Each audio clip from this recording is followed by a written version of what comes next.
Even though we hoped and we even talked about AlphaTauri's new name being called Racing Bulls, the unimaginable has happened, with one of the worst names in Formula One history becoming a reality for Red Bull's sister team. Visa CashApp RB not only sounds straight up nonsensical, but it shows a degree of lack of imagination that can only be demotivating to the employees in the racing institution that is Red Bull. So, how did it come to this? And how does it set a dangerous precedent going forward? It's really hard to believe Dietrich Mateschitz would allow such a situation if he was still here, considering Red Bull's foundation is built on its remarkable capacity for innovative marketing strategies. While Red Bull has the freedom to name the team as it wishes, it is surprising that Stefano Domenicali hasn't put pressure to establish a simply better name, to put it lightly. This may highlight a weakness in the Liberty Media era, focused on selling F1's glamour, yet seemingly content with 10% of its product sounding like a venture put together in 2 hours to race in some street race in downtown Los Angeles.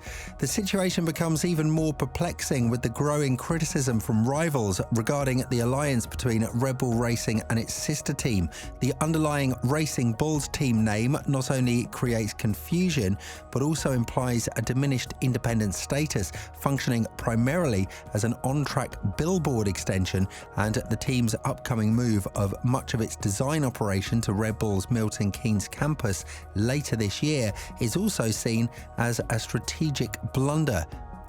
While having sponsors in official team names is not unprecedented and is considered a necessary evil, the complete erasure of any independent identity, reducing it merely to an RB, makes this team unique, and not to mention how it will become a commentator's nightmare, as even the elegant solution of referring to it as Racing Bulls would cause confusion among the new fans that F1 is aiming to attract. The situation goes beyond what has been witnessed before. For instance, Sauber's use of the stake name for the next 2 years is viewed as an interim measure before it transforms into Audi in 2026. If Red Bull's second team was in an interim phase, you might view it as somewhat unimaginative but acceptable given its temporary nature. However, what sets this situation apart is that Red Bull, known for its expertise in marketing, had the opportunity to craft an identity for this team from scratch. Unfortunately, they displayed a lack of imagination, opting for a name that lacks creativity. There was room for a distinct identity here that could have incorporated sponsor names without being as generic as RB.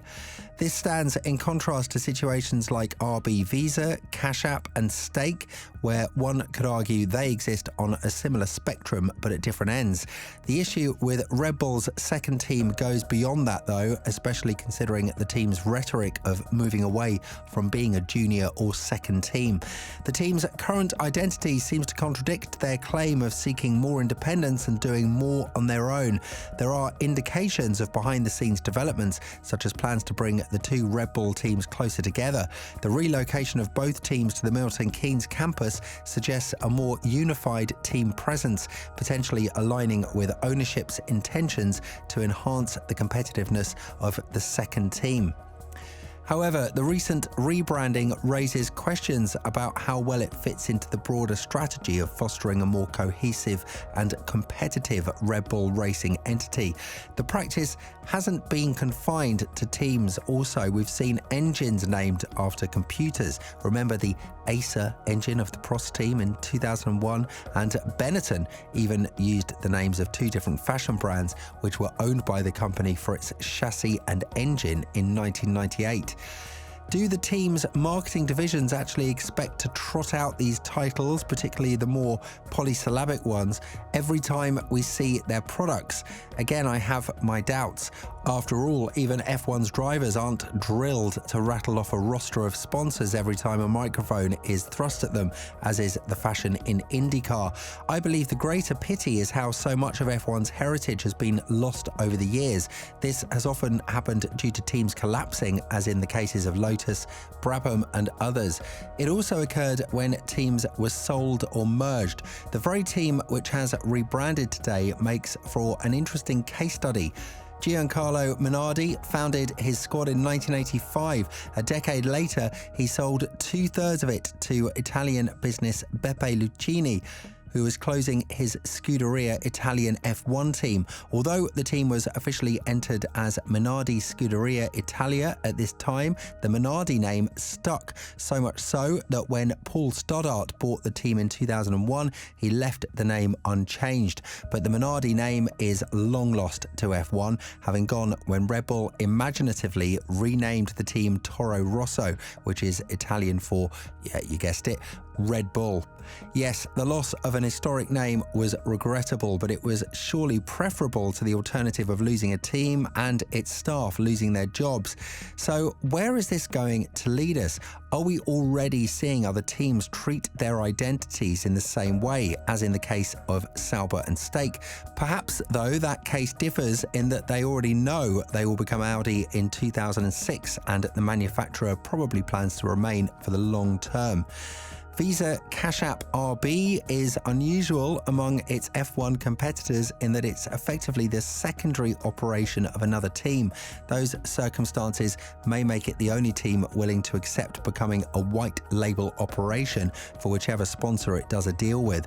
Other teams which have adopted new identities recently have usually done so due to changes in ownership, Aston Martin, or in some cases marketing strategies like Alpine.